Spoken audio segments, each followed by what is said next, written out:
हरे कृष्णा। एबे आमे पढ़िबा चतुर्थ विषय अज्ञ और विज्ञर पथ। कृष्ण एहिपरि निजको तांकर स्वरूप रे वर्णना करछन्ते, तथापि आमे तांकर आड़को आकृष्ट हेउनाहु। एहा काहेकि हुए तार कारण कृष्ण निजे दैछन्ते। देवी हेस्या गुणमयी मम माया दुरतया मामेव जे प्रपद्यन्ते माया मेदं तरन्ति। भूत प्रकृति त्रिगुणमय मोर एही दैवी माया शक्ति को अतिक्रम करने बड़ कठिन, किंतु जो माने मोर शरण में आसी थांती से माने अति सहजरे एहाको अतिक्रम करि जांती। भागवत गीता चैप्टर 7 श्लोक 14। भौतिक ब्रह्मांड भूत प्रकृतिर त्रिगुण द्वारा व्याप्त होइछि। समस्त जीव एही गुण द्वारा प्रभावित हेउछन्ति। जदि सेमाने सत्वगुण द्वारा प्रभावित हुअन्ति सेमानंकु ब्राह्मण कुहा जाय। जदि सेमाने रजगुण द्वारा प्रभावित हुअन्ति सेमानंकु क्षत्रिय कुहा जाय। जदि सेमाने रज और तमगुण द्वारा प्रभावित हुअन्ति सेमानंकु वैश्य कुहा जाय। जदि सेमाने तमगुण द्वारा प्रभावित हुअन्ति सेमानंकु शूद्र कुहा जाय। जन्म किंबा सामाजिक स्थिति अनुसार यह एक काल्पनिक अवस्था नुहे, किंतु यह भूत प्रकृतिर गुण जहा द्वारा जड़े कार्य करे सही अनुजाई होइथाय।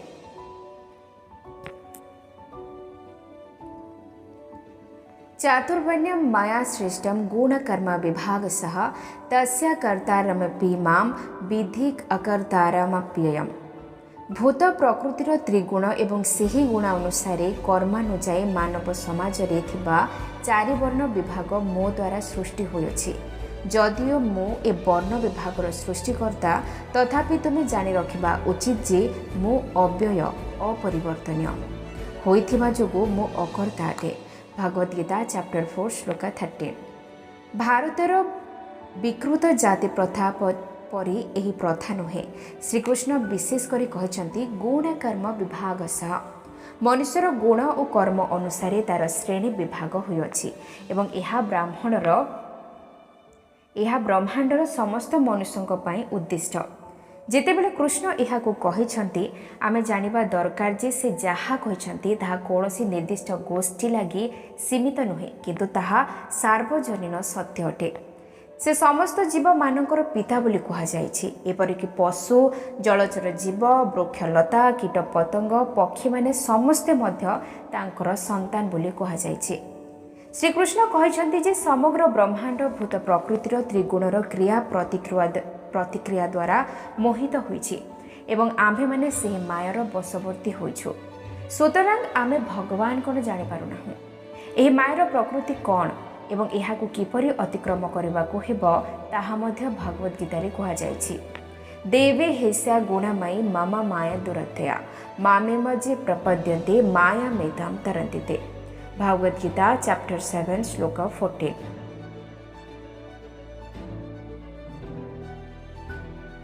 भूता प्रकृतिर त्रिगुणमयी दैवी माया शक्ति को अतिक्रम करबा बड़ कठिन, किंतु जो माने मोर शरण रे आसी थांती से माने अति सहजरे एहाकु अतिक्रम करि जांते। केही मन न करे भूत प्रकृतिर त्रिगुणर आसक्तिरु मुक्त होई पारिबो नाही। ए त्रिगुण अति शक्तिशाली एवं एहाकु अतिक्रम करबा अति दुरूह व्यापार अटे। आमे किपरि भूत प्रकृति द्वारा बद्ध होई पड़िछु ताहा कोन आमे जानि पारु नाहु। एही त्रिगुण को रज्जु कहा जाए। जेतेबेले जने त्रिगुटी दृढ़ रज्जु द्वारा बंधा होइथाए से निश्चित भाव दृढ़ भाव रे बंधा होइथाए। आमर हस्त पद आदि समस्त अंग प्रत्यंग सत्व रज तम रूप तीनोटी दृढ़ रज्जु रे बंधा होछि। सुतरां आमे कोन आमर आकांक्षा को संपूर्ण त्याग करू ना। एठारे श्रीकृष्ण कहिछन्ति जे तांकर शरण रे आसे से संगे संगे मुक्त हो जाए। जेपरि हेउ जेतेबेले जने कृष्ण चेतनशील हो जाए सेतेबेले से मुक्त हो जाए।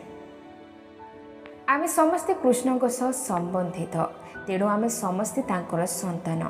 जड़े पुत्र तार पिताଙ୍କ सह अमत होई पारे, किंतु सही संबंध को भांगी देवा ता पक्षरे संभव नुहे। क्रमशः तार जीवन काल मध्यरे केही ताकु पचारि पारे तुम्हे किए, एवं से उत्तर देव जे मु अमुकଙ୍କ पुत्र अटे। सेही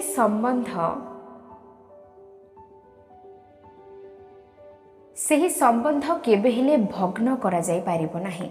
आमे समस्ते भगवानଙ୍କର सन्तान एवं तांको सह से संबंध सनातन अटे किंतु आमे साधारणतः भूली जाइथाउ। कृष्ण हेउछन्ति सर्वशक्तिमान, सर्वयशस्वी, सर्व ऐश्वर्यशाली, सर्व सौंदर्यमय, सर्व ज्ञानमय एवं तत्संगे संगे सर्वत्यागी मध्य अटन्ति। जदिओ आमे एही जड़े महान व्यक्तिंकर बंधु अटो किंतु आमे ताहा भूली जाइछु। जदि जड़े धनी लोकंकर पुत्र तार पिता को भूली जाए, गृह त्याग करे एवं पागल हो जाए, से रास्ता कड़े शोई पारे किंबा से खाद्य पाए भिक्षा मांगी पारे किंतु एसबू तार विस्मृति जोगु हुए। केवल यदि जड़े सूचना दिए जे से केवल क्लेश भोग करुछि कारण से तार पितांकर गृह को त्याग करि आसीछि एवं तार पिताजी की जड़े संभ्रांत व्यक्ति एवं विपुल संपत्तिर मालिक से ताको फेराई नेबा पाए अधिक आग्रही ए संवाद जे दियंती से महान उपकारी अटंती। एही भौतिक दुनिया रे आमे सर्वदा भूत प्रकृतिर त्रिगुण द्वारा क्लेश भोग करुअछु। देह और मन द्वारा उत्पन्न क्लेश, अन्य जीव मानक द्वारा उत्पन्न क्लेश एवं प्राकृतिक विपर्य द्वारा उत्पन्न क्लेश, आध्यात्मिक, आदि भौतिक एवं आदि दैविक। भूत प्रकृतिर त्रिगुण द्वारा माया मोहित होई आमे एही सबु क्लेशर हिसाब रखि पारुनाहु। जेपरि हेउना काहेकि आमे सर्वदा जानि रखिबा उचित जे एही भौतिक दुनिया रे आमे सर्वदा अनेक क्लेश पाउछु। जे अधिक चेतनशील से बुद्धिमान से काहेकि क्लेश भोग करछि से विषय अनुसंधान करिवो। मु दुख चाहू नाही, मु काहेकि दुख भोग करुछि। जेतेबेले एही प्रश्न उठे सेतेबेले कृष्ण चेतनशील हेबा पाई सुजोग आसे। जेतेबेले आमे कृष्ण निकटरे शरणापन्न हेउ सेतेबेले से आमको अति आंतरिकतार सह स्वागत जनाती। जेपरि गोटे निरुद्दिष्ट शिशु जे कि तार पितांक निकट को फेरी आसी थाए एवं कहे, हे मोर पिता, केतेक भूल बुझामणा जोगो मु आपणक सुरक्षारु चली जाइथिले किंतु मु अनेक क्लेश भोग करिछि। वर्तमान मु आपणक निकट को फेरी आसीछि। पिता तांकर पुत्र को आलिंगन करी कहंती, हे पुत्र आस, तुमे गला दिन ठारू मु तुमको सबुदिन अनेक उत्कंठित होई चाहि रहिथिले एवं वर्तमान तुमे फेरी आसीथिबार मु अत्यंत आनंदित हेउछि। पिता अत्यंत दयालु अटंती। आंभ मानकर अवस्था मध्य सेही परे। आमे कृष्णक निकटरे शरणापन्न हेबा दरकार एवं एहा अत्यंत कष्टकर कार्य नुहे। जेतेबेले पुत्र तार पितांक निकटरे शरणापन्न हुए ताहा कोन अत्यंत कष्टकर अटे? यह अत्यंत स्वाभाविक अटे एवं पिता तांकर पुत्र को ग्रहण करने को सर्वदा प्रस्तुत थांती। सेथिरे अपमानर प्रश्न नाही। जदि आमे परम पिता निकटरे आंठु माड़ी बसु एवं तांकर चरण स्पर्श करू सेथिरे आमर क्षति हुए नाही किंबा एहा अति कष्टकर नुहे। प्रकृतरे एहा आम लगी गौरवजनक अटे।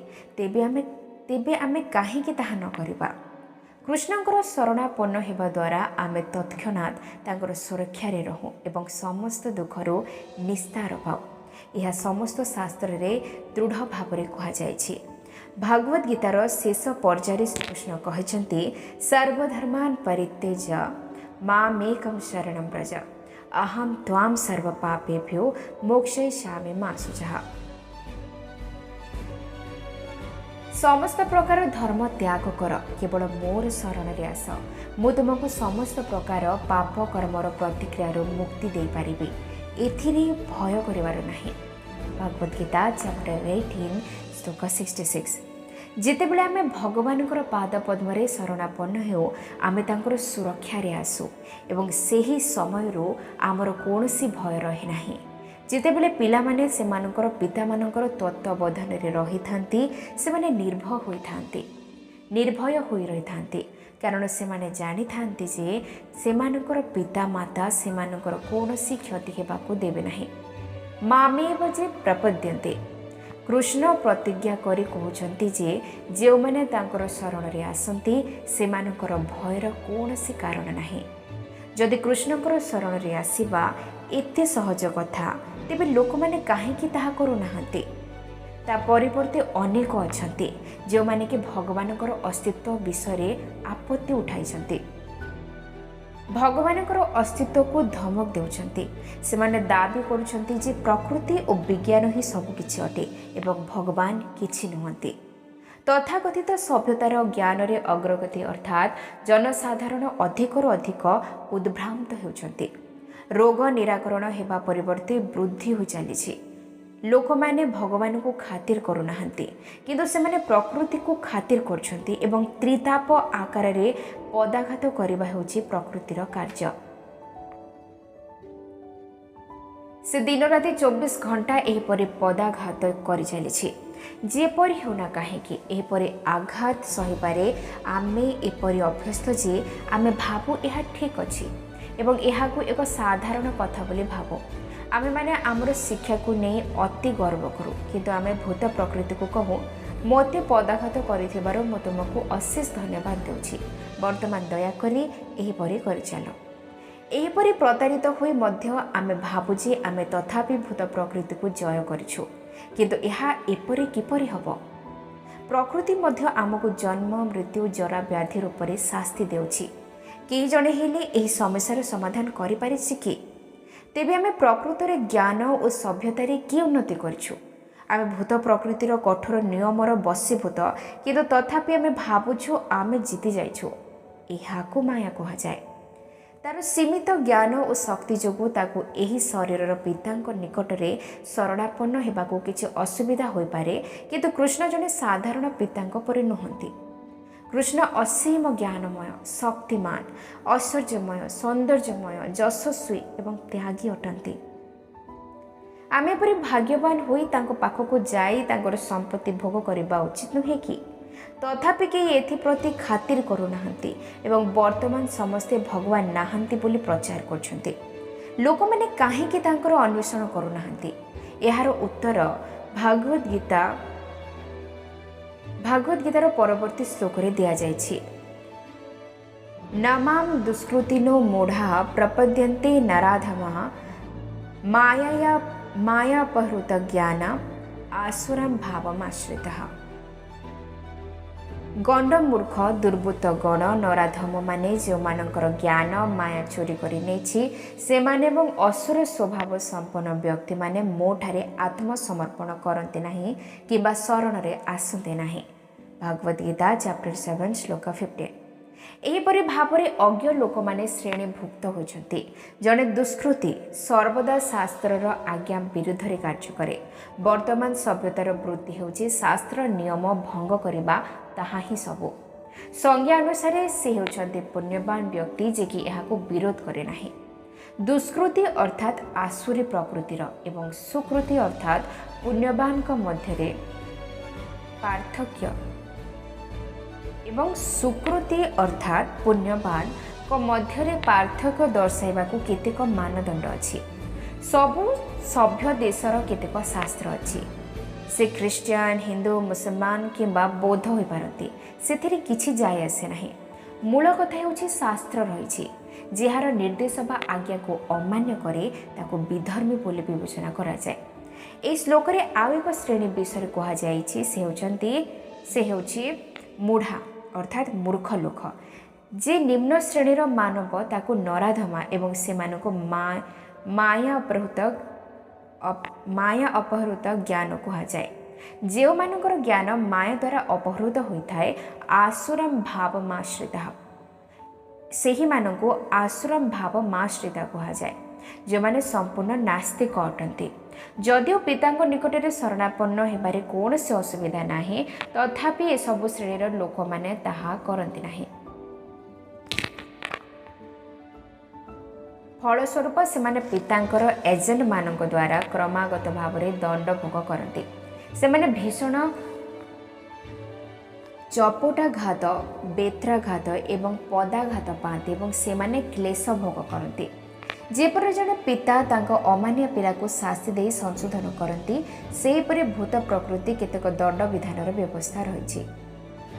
ସେହିପରି ପ୍ରକୃତି ଆମକୁ ଖାଦ୍ୟ ଏବଂ ଅନ୍ୟାନ୍ୟ ଦରକାରୀ ପଦାର୍ଥ ଯୋଗାଇ ଆମର ଅଭାବ ପୂରଣ କରୁଛି। ଏହି ପ୍ରଥା ଦ୍ୱୟ ଚାଲିଅଛି, କାରଣ ଆମ୍ଭେମାନେ ଧନୀ ପିତାଙ୍କର ସନ୍ତାନ ଅଟୁ ଏବଂ ଯଦି ଆମେ କୃଷ୍ଣଙ୍କ ନିକଟରେ ଶରଣାପନ୍ନ ନ ହେଉ, ତଥାପି ମଧ୍ୟ କୃଷ୍ଣ ଆମ ପ୍ରତି ଦୟାଳୁ ଅଟନ୍ତି। तथापि ए सबु सत्वे पिता द्वारा सबुकिछि सुचारू रूपे संपादित होउछि। दुष्कृत तथापि निषेध कर्म करे, जेपरि दंडित हेबा सत्वे निषेध कर्म करने को जिद करे ताकू निर्बोध कहते। एवं जे कृष्ण को बुझीबारे एही मनुष्य जन्म को नियोजित न करे से मानव जातिर नीचतर श्रेणीभुक्त अटे। जदि जड़े मनुष्य प्रकृत पिता सह तार संपर्क को पुनः जागृत करिबारे तार जीवन को नियोजित न करे से मानव जातिर नीच श्रेणीभुक्त बोली विवेचना करा जाए। पशु मैंने साधारणतः आहार निद्रा भय मैथुन करती एवं शेष में मृत्युवरण करती। सेमानंकर उच्चतर चेतना नाही, कारण ताहा नीच जोनि संभव नुहे। जदि जड़े मनुष्य गोटे पशु को अनुकरण करे एवं तार चेतना को जागृत करिबारे तार क्षमता को उपभोग न करे से मानव श्रेणी निम्न को गमन करे एवं परवर्ती जन्म रे एक पशु शरीर पाइबा लगी प्रस्तुत हुए। कृष्ण कृपा करी आमको एक उन्नत शरीर एवं बुद्धि देइछन्ति, किंतु जदि आमे तार सदुपयोग न करू से काहेकि पुनर्बार आमको ताहा देबे।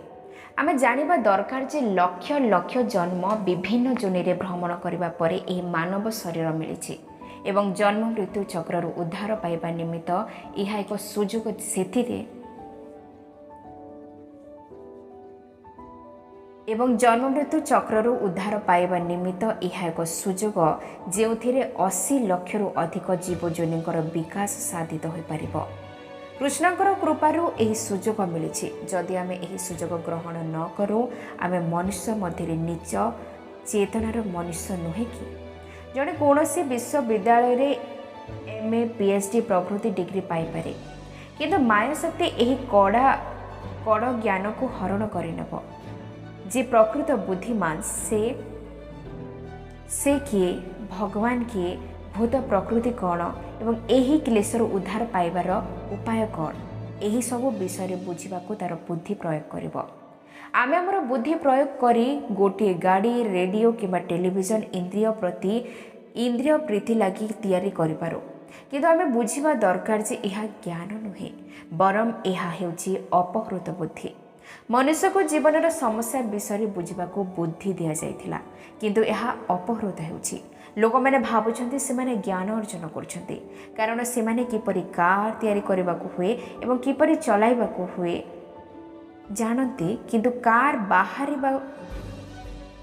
बाहरिबा पूर्वर मध्य लोक माने गोटे स्थान अन्य गोटे स्थान को जीवा आसवा करुथिले। केवल सुविधा वृद्धि होइछि, किंतु एही सुविधा संगे संगे आनुषंगिक समस्या माने आसे देखा जाउछि। वायु दूषितकरण, राजपथरे अधिक भीड़, यह माया अटे। आमे सुविधा सृष्टि करुछु, किंतु एही सब सुविधा अनेक समस्या सृष्टि करुछि। आमे निजको अधिक सुविधा एवं आधुनिक सुख स्वाच्छंद्य जोगाइबारे आमर शक्ति अपचय करबा परिवर्ते आमे किए एवं कौन ये सब बुझीपारे आमर बुद्धि प्रयोग करबा उचित। आमे काहेकि दुख पाउछु? तथाकथित ज्ञान द्वारा आमे साधारणतः परमाणु बोमा तैयारी करिपारो। एही उपाय रे हत्या करबा प्रणाली द्रुततर हेउछि।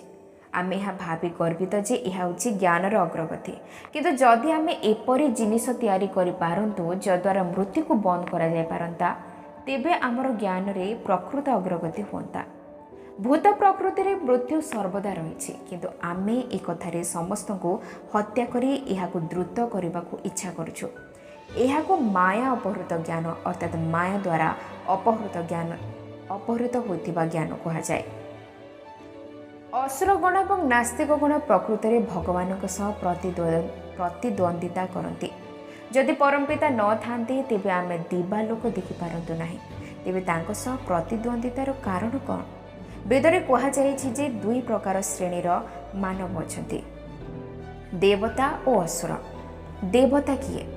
परमपुरुष भगवान को भक्तगण को देवता कहा जाए, कारण से माने मध्य भगवान को परि होई पारिबे। सेही परि जे माने भगवान अस्तित्व को अस्वीकार करती से मानक असुर कहा जाए। मानव समाज रे एही दुई श्रेणी सर्वदा देखा जाती। जेपरि चारि प्रकारर नराधम बा पाषंड व्यक्ति अछंती, जे माने केबेले श्रीकृष्ण पाखरे शरणापन्न हुअंती नाही। सेहीपरि चारि प्रकारर भाग्यवान लोक अछन्ति जो माने कि तांको पूजा करती एवं परवर्ती श्लोक रे सेमानकर कथा कहा जायछि। चतुर्विधा भजन्ते माम जनः सुकृति अर्जुन आर्तो जिज्ञासुर अर्थार्थी ज्ञानी च भरतर्षभ। हे भरत श्रेष्ठ, चारि प्रकारर धार्मिक लोक मोर भजन करती बा सेवा करती।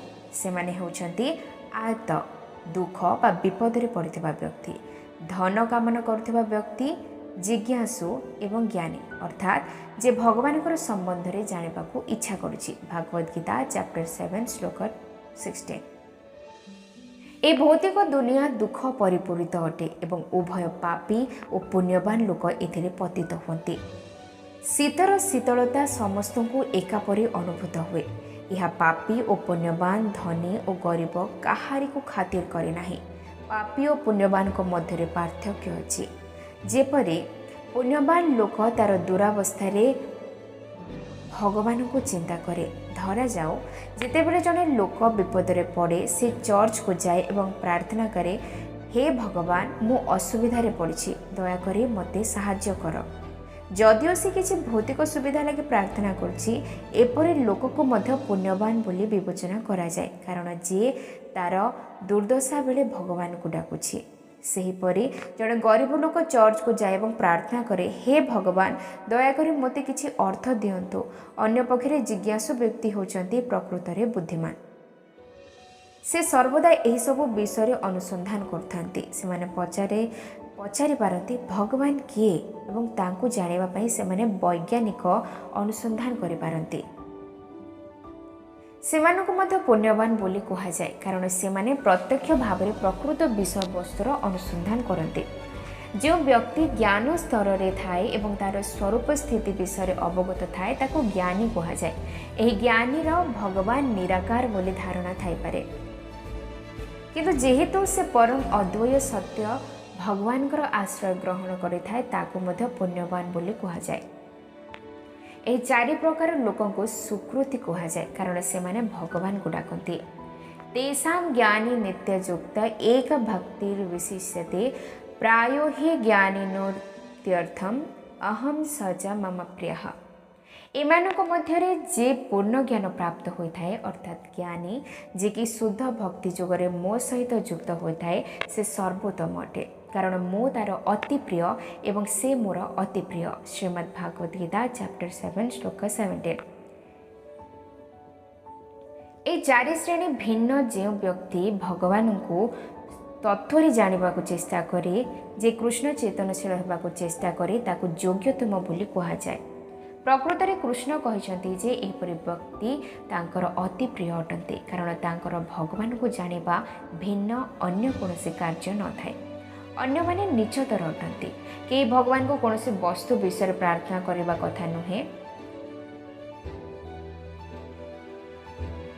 एवं जे एपरि करे से मूर्ख अटे, कारण से जानि न थाए जे सर्वज्ञता भगवान तांको हृदय अवस्थान करचंती एवं से जेतेबेले विपद रे पड़े एवं तार केतेबेले अर्थ दरकार से सबू जानती।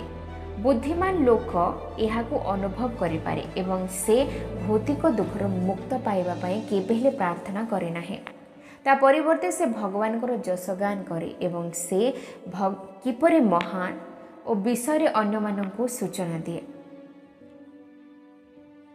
ता परिवर्ते से भगवान को जसगान करे एवं भगवान किपरि महान ए सबु विषय अन्य माननकू सूचना दिए। से तार निज स्वार्थ अर्थात खाद्य पोशाक किंबा बासगृह लगी प्रार्थना करे नाही। जड़े शुद्ध भक्त जितेबले विपद रे पड़ती से कहती, हे भगवान यह आपणकर दया अटे, आपण मते विशुद्ध करबा लगी विपद रे पकांती। मु एहाठारु अधिक विपद रे पड़िबा कथा, किंतु आपण कृपा करे विपद ह्रास करछंती। यह होची जड़े शुद्ध भक्तकर कथा, जे कि केबे हेले विचलित होती नाही। जे कृष्ण चेतनशील से भौतिक दुख दुर्दशा मान अपमान को खातिर करते नहीं, कारण से ए सबुरु मुक्त अटंती। से भल भाव जानते जे दुख दुर्दशा मान अपमान शरीर सह संबंधित अटे, किंतु से यही शरीर नुहंती। उदाहरण स्वरूप सक्रेटिस जे कि आत्मार अविनश्वरतार विश्वास करुले अकर्मण्य वृद्ध होगले पचरागला तांकर शेष कृत्य किपरि समापन होगाकू से इच्छा करती से उत्तर देले प्रथमे तुम्हें माने मते धरिपार सुतरां से जानी जे से यही शरीर नुहे से विचलित हुए नहीं से जानी जे आत्मार धरा जाई पारिबो नहीं आत्मा को धरा जाई पारिबो नहीं पीड़ा दि जाई पारिबो नहीं हत्या करा जाई पारिबो नहीं किंबा शेष करा जाई पारिबो नहीं जे कृष्णकर विज्ञान रे निपुण से भल भाव जाने जे से शरीर नुहे से कृष्णकर क्षुद्र अंश विशेष अटे ताहा ही कृष्णଙ୍କ सह तार प्रकृत संबंध अटे एवं जे कोनोसी प्रकार हेउ जदिओ से भौतिक शरीर पाइछि तथापि से भूत प्रकृतिर त्रिगुणरू मुक्त अटे से सत्व रज तम प्रकृति त्रिगुण सह संश्लिष्ट नुहे किंतु कृष्णଙ୍କ सह संबंधित जिहाको जानिछि से ज्ञानी अटे एवं से कृष्णଙ୍କର अति प्रिय अटे जड़े दुर्दशाग्रस्त लोक जितेबले ऐश्वर्य लाभ करे से कृष्ण को भूली जाई पारे किंतु जड़े ज्ञानी जे भगवान को प्रकृत स्वरूप जानिछि से तांको केबे हेले भूलिबो नाही गोटे श्रेणीर ज्ञानी अछंती से मानको निराकारवादी कहा जाए जे माने कहते जे निराकार को उपासना करबा अधिक कष्टकर तेणु भगवानकर एक रूप को कल्पना करने को हेबो से माने प्रकृत रे ज्ञानी नुहंती से माने मूर्ख अटंती भगवान एते महान जे केही तांको कल्पना करि पारिबे नाही जणे केतेक रूप रे कल्पना करि पारे किंतु ताहा एक धारणा अटे यह प्रकृत रूप नुहे केतेक अछंती जो माने भगवानकर रूप को अस्वीकार करती से माने केही ज्ञानी नुहंती जो माने भगवानकर रूप को कल्पना से मानको जो माने भगवानकर रूप को कल्पना से मानको धर्मद्रोही कहा जाए भारत में हिंदू मुसलमान दंगा समय केतेक हिंदू मुसलमान मस्जिद को जाई भगवान को मूर्ति सब भांगी पकाई एवं मुसलमान माने मध्य सेहीपरि करथिले एहीपरि भावरे से माने उभय भाबुथिले आमे हिंदू मानकर देवता को हत्या कलु आमे मुसलमान मानकर देवता को हत्या कलु इत्यादि इत्यादि सेहीपरि जेतेबेले गांधी तांकर प्रतिरोधमूलक आंदोलनर नेतृत्व नेइथिले सेतेबेले अनेक भारतीय रास्ता कड़े चिठी बाग सब नष्ट कर देइथिले एवं एही उपाय से माने भाबुथिले जे से माने सरकारंकर चिठीपत्र आदान प्रदान संस्था को नष्ट कर देछन्ते एही मनोवृत्तिर लोक माने ज्ञानी नुहंती हिंदू मुसलमान ख्रिस्टियान अण ख्रिस्टियान मानक मध्यरे घटुथिबा धर्मयुद्ध अज्ञाता उपरे आधारित जे ज्ञान स्तर रे अवस्थान करे से जाने जे भगवान होचन्ते एक से मुसलमान हिंदू किंबा ख्रिस्टियान नुहंती यह आंभ मानकर धारणा जे भगवान होचन्ते एपरि एवं सेपरि यह सब कल्पना अटे प्रकृत ज्ञानी लोक जाने जे भगवान होचन्ते दिव्य जे जाने जे भगवान भूत प्रकृतिर त्रिगुणरू ऊर्ध्वरे अछन्ते सेही भगवान को तत्व रे जाने भगवान सर्वदा आम सहित एवं आम मानकर हृदय वास करछन्ते जेतेबेले आमे शरीर त्याग करू भगवान मध्य आम सहित जाती एवं जेतेबेले आमे अन्य शरीर धारण करू सेतेबेले से केवल आमे कौन करछु ताहा देखिबा पई आम सहित जाती केतेबेले आमे तांको आडको मुह फेराए केतेबेले आमे तांको आडको मुह फेराइबु से सर्वदा अपेक्षा करिथांती जेतेबेले आमे भगवान को आडको मुह फेराओ से कहंती हे मोर पुत्र आस सच मम प्रियः तुम्हें सनातन भावे मोर प्रिय अट वर्तमान तुम्हें मो आड़ को मुह फेराइच एवं मो अत्यंत खुशी अटे ज्ञानी प्रकृत में भगवत विज्ञान को जानी थाए जे केवल जाने जे भगवान भल अटंती से प्राथमिक स्तर में अवस्थान करिथाए किंतु जे प्रकृत में भगवान किपरि महान और भल बोली जानी थाए से परवर्ती उन्नत स्थिति रहे से ज्ञान श्रीमद् भागवतम एवं श्रीमद् भागवत गीता रे दिया जाइछे से प्रकृत में भगवान को विषय जानिबा को आग्रही से भगवान को विज्ञान अर्थात भागवत गीता पढ़ा उचित इदम तुते गुह्यतमं प्रवक्ष्याम्यन सूयवे ज्ञानम विज्ञान सहितम जज ज्ञात्वा मोक्ष्यसि शुभात्। हे प्रिय अर्जुन, जेहेतु तुम्हें मो प्रति ईर्षापरायण नुहे, तेणु मु तुमको अति गुप्त ज्ञान प्रदान करी, जहाँ प्राप्त हेले तुम्हें दुखदायक भौतिक स्थिति मुक्त हेब। श्रीमद् भागवत गीता चैप्टर 9 श्लोक 1। भागवत गीतार भगवान जो ज्ञान विषय कहुई ताहा अत्यंत सूक्ष्म एवं गुह्यतम ज्ञान अटे। यह ज्ञान और विज्ञान रे परिपूर्ण अटे एवं यह मध्य रहस्यपूर्ण अटे। जड़े किपर यह ज्ञान को बुझीपर यह स्वयं भगवान कि भगवान प्रामाणिक अधिकारी द्वारा कहुआ दरकार। सुतरां भगवान कहते जितेबले भागवत विज्ञान को बुझीबारे मतानैक्य देखा दिए से स्वयं अवतीर्ण होती। यह ज्ञान भाव प्रवणतारू आसे नहीं।